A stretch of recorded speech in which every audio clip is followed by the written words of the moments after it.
አሰላሙ አለይኩም ወራህመቱላሂ ወበረካቱ። ዶቼ ዛሬ ሩዝ ከብሳ አሰራር አሳያችኋለሁ።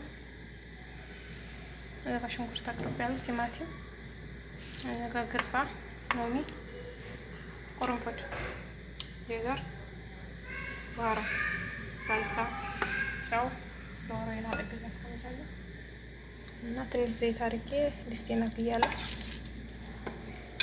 ምርጥ ሩዝ ከብሳ አሰራር አሳያችኋለሁ። ተከታተሉኝ። ሽንኩርቴን በዚህ በኩል ጠብሻለሁ። ቲማቲም እናደርጋለን። ትንሽ ነው ማለት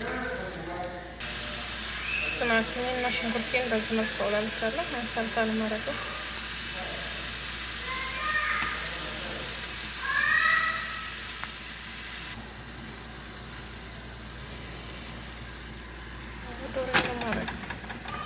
ዶሮዬን በደንብ ደስ መከሸን አለብኝ። በደንብ አውላላትና ሙቅ ውሃዬን አድርጌ እዘጋለሁ ማለት ነው። በጣም ቀላል። አሁን ዶሮዬን በደንብ ከሽኛለሁ። ሙቅ ውሃዬን አደርግና እዘጋለሁ ማለት ነው።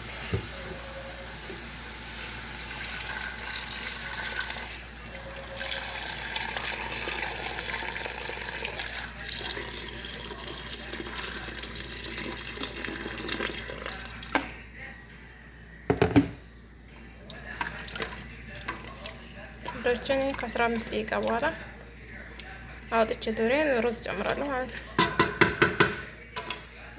ካሮቴን ደግሞ እዚህ በዘይት ነው የምጠብሰው ለብቻ ማለት ነው። ምርጥ አሰራር ነው። ኢንሻአላህ ተጠቀሙበታላችሁ። ካሮቴን በዚህ መልኩ ጠብሻለሁ። ቡኒ ስለሚሆን ትንሽ ነው የምጠቀመው። የምሰራው ሩዝ ትንሽ ስለሆነ እናንተ በልካችሁ ብዙ ሩዝ የምትሰሩ ከሆነ ሽንኩርቱን፣ ቲማቲሙን ሁሉንም ነገር ኩሽራውን ታበዛላችሁ ማለት ነው። አሁን ዶሮ የበስላው ብታ አውጥቻለሁ። ሩዜን እጨምራለሁ።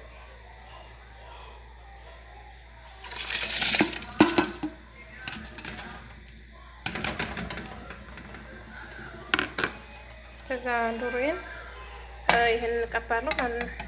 ይሄ ሳልሳና ዘይቱን ሽስም ዛፈራ ዶሮዬን ይሄን እንቀባለሁ በደንብ። እዛ ፎሮን ነው የማስገባው ከላይ ማለት ነው። ዶሮ ቀይ እስከሚሆን ድረስ ይሄን እንቀባለሁ በደንብ። ጀዘሬን ደግሞ እዚህ ሩዝ ጋብሬ በስለዋለሁ ማለት ነው ወዶች። አሁን ዶሮዬን መልኩ ቀብቻለሁ። ሩዜንም ጨምሬያለሁ። ከ15 ደቂቃ እመለሳለሁ ኢንሻአላህ። ማሻአላህ በመጨረሻም ከብሳዬን መሳርዶቼ ሞክሩት። በጣም ቆንጆ ነው።